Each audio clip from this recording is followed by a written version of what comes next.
This segment you are about to listen to is a snippet from my book, The Flat Earth Manifesto, which is currently in the process of being written.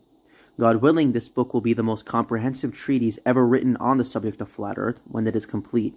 It will touch on many topics: the science, the historical documentation, the philosophy, the scriptural support for the flat Earth, and the history of space as an industry, just to name a few.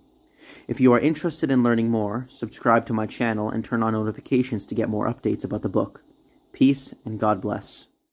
All right, peace to you, ladies and gentlemen. How are you? Now, in this specific section of the book I'm reading, I'm dedicating it to just a plethora, a complete pile of examples of NASA's failures, their hoaxes, just exposing so many of their hoaxes, their history, how they came about. And really, in this part that I'm going to read you, I am extending the work of Jeranism. Now, Jeranism, he produced a brilliant, excellent documentary called NASA Going Nowhere since 1959, and he highlights how literally NASA has done nothing since the moon landing. They're a failed organization, and I think he released his video a couple of years ago during the time when Donald Trump was president. And I've absorbed the information from that brilliant documentary, and I've extended his research and work into now President Joe Biden, which now I think they landed the rover Perseverance or whatever, but still NASA getting nowhere, doing nothing. And I'm talking about that precisely in this section, which I'm going to read to you. So like I said, I take information where I take all the speeches that pretty much every single president has given since the inception of NASA regarding space exploration, their goals, where they think space is going, and how you will see if you plot this on a timeline, there's no focus, there's no aim. NASA is always behind schedule. It is just absolutely pathetic what this organization, despite the money that it has received from the U.S. government, what it has produced, which has produced absolutely nothing. So after presenting all of those facts and that information, this is the summary and conclusion of the matter, which I'm going to read to you right now. So starting with the reading. NASA is quite possibly the biggest failed enterprise in human history. Even if we neglect to consider the fact that they are lying to the entire world, just analyzing them on purely an operational level, they bring nothing but disappointment to the table. The National Aeronautic and Space Administration consistently fails to meet expectations, is always way behind schedule, and has no clearly defined targets outside of a vague mission statement, and overall is crippled by a lack of effective leadership. The media, with their never-ending propaganda, creates a veneer for NASA as being the pinnacle of science and human intellectual efforts. But what the facts bear out is the reality of a disorganized project that has gotten nothing done in decades. NASA could not be more accurately described as government funding, greed, political interests, science, and hopes and dreams all being thrown into a bubbling cauldron and stirred furiously. The resulting stew is foul, and the press continues to spray it with air fresheners to keep the lie and the false image continuing. It is a serious mess.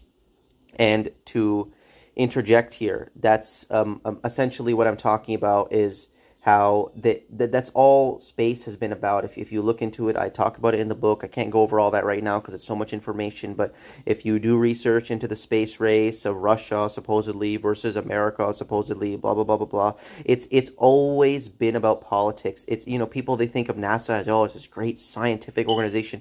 It's always been about politics since the beginning, about national prestige. Politics and politicians and greedy, dirty money has always had its hands within NASA and space. That's how it's been since the beginning.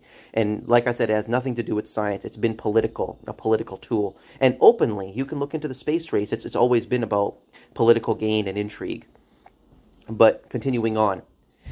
Tell me why, in the name of space, rocket ships, orbits, gravity, and everything else science, have we never returned a man back to the moon?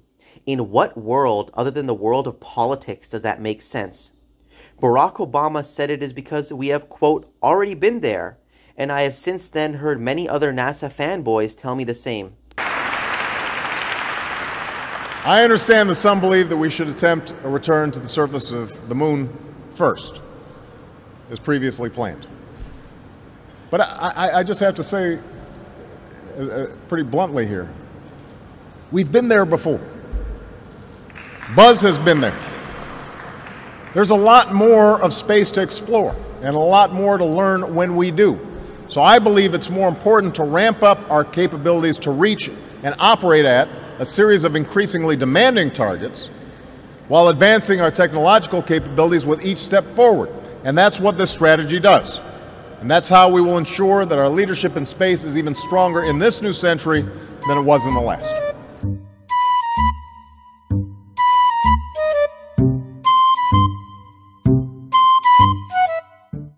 We've already been there. There's no point in going back.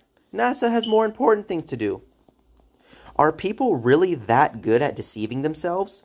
They essentially propose that the reason we have not sent a manned mission back to the moon is because man has nothing really left to do there. And personally, I can't help but be taken back and often retreat into myself for a moment when that response happens upon my ears. We have nothing left to do there, you say? I simply don't believe that rubbish. Think about any other investigation that man conducts upon the earth.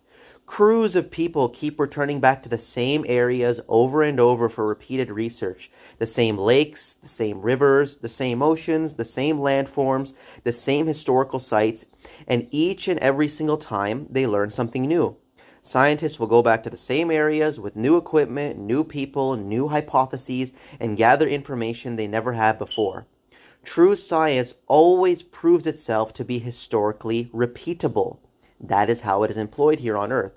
And to interject again, that's what I'm talking about, is that science is historically repeatable. True science, true things that are actually provable. It is repeatable. And the moon landings have not been repeated since they've been done, the Apollo missions. So continuing on.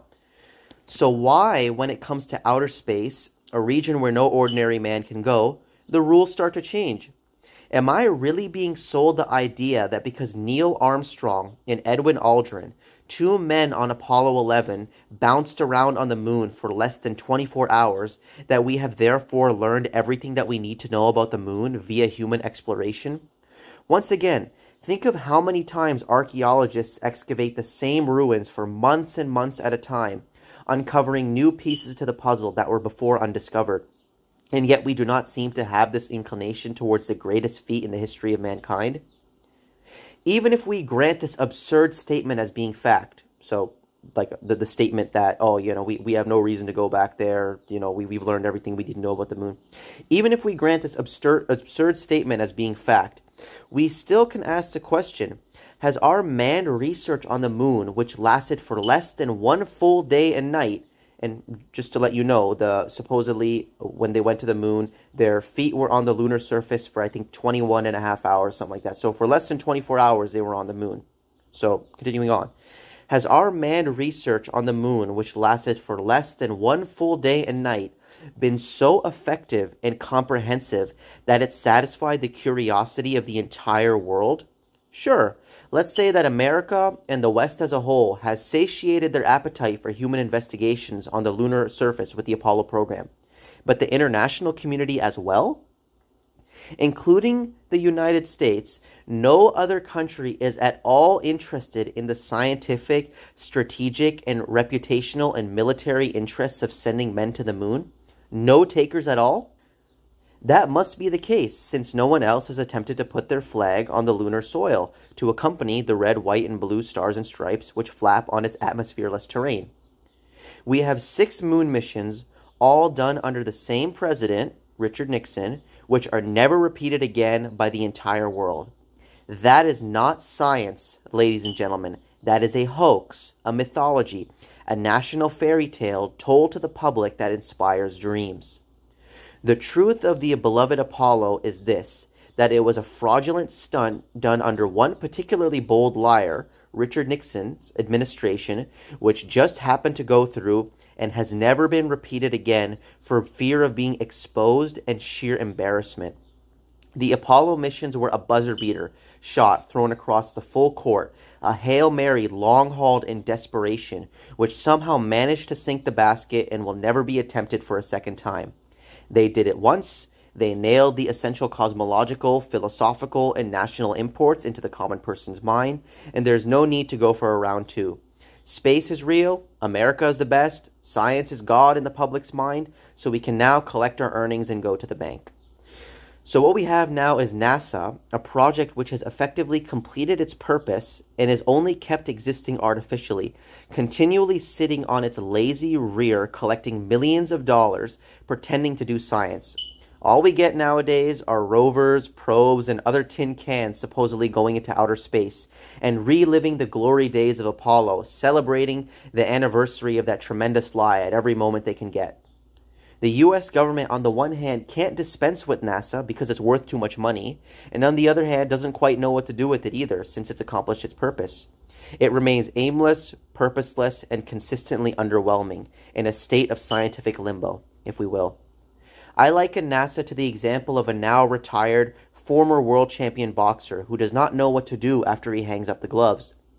The boxer tries acting, tries stand-up comedy, tries all kinds of gigs in an effort to stay relevant, but he eventually has to accept that nobody cares and that his prime is over. It's time we sit down, have a chat with this old chap, and kindly let him know it's all over. The National Aeronautics Space Administration should now retire for good. He has delivered enough right hooks to our common sense for far too long. Assalamu alaikum, men. My name is Walid Naeem, and I have dedicated my entire life towards spreading the truth about the words of God. And I don't know about you, but personally, I have grown sick and tired of all these mainstream religions, and specifically the mosques, which have utterly failed us. I'm fed up with them placing the words of man, specifically their fabricated hadiths, at a higher authority than God's holy scriptures, their lack of knowledge about conspiracy facts and realpolitik, and their complete ignorance of the true nature of our earth. I've had enough of their compromise, their weakness, their lame sermons which put people to sleep, their virtue signaling, their fear of facing any real persecution, and their willingness to let the quote-unquote secular atheist utterly trample over them. The atheists own all of the educational boards and teach their propaganda to every so-called Muslim and quote-unquote non-Muslim child here in the West. And now with the Toyota Corolla hoax, the atheist has successfully broken apart our communities and made us utter slaves to their government. Our so-called quote-unquote Muslim sons are a bunch of wannabe hood rat gangsters who vape, drink, smoke weed, and party like animals. And our so-called quote-unquote Muslim daughters are not much different. They have no interest in hearing about the word of God. They are all too busy YOLOing. This has all happened while the imams have been living very comfortably off of the hard-earned money of their community members in the donation bins.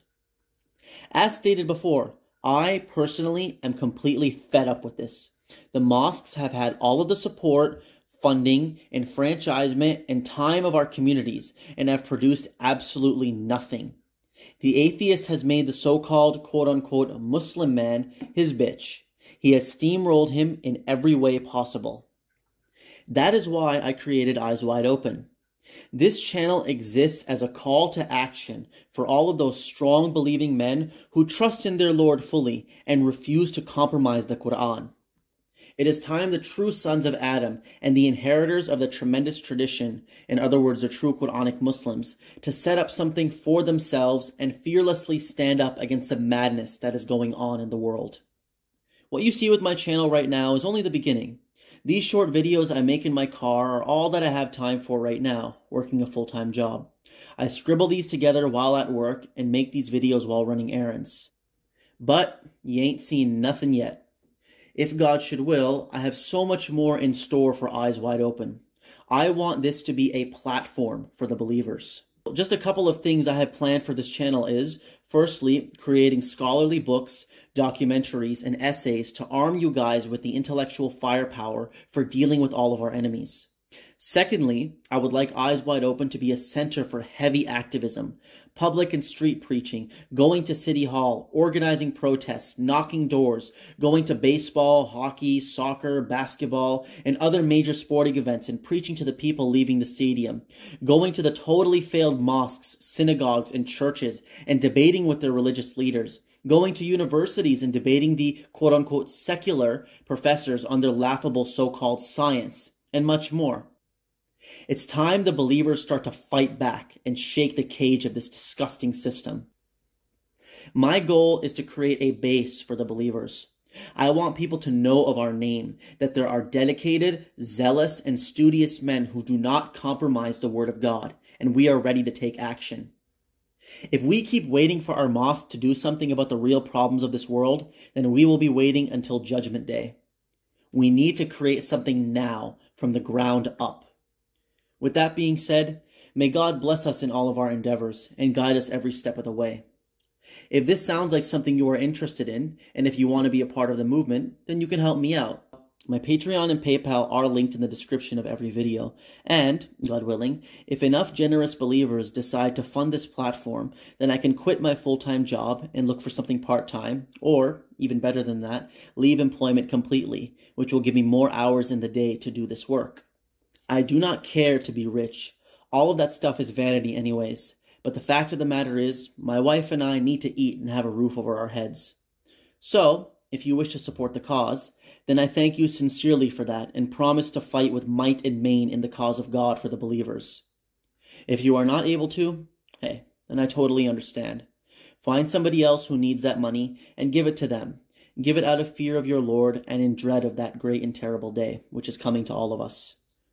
For all of the believers out there, the brothers and sisters who follow hard upon the truth, all I can say is much love to each and every one of you. May God reward you in this life and the hereafter. Praise goes to God alone. Assalamu alaikum, everybody. Peace.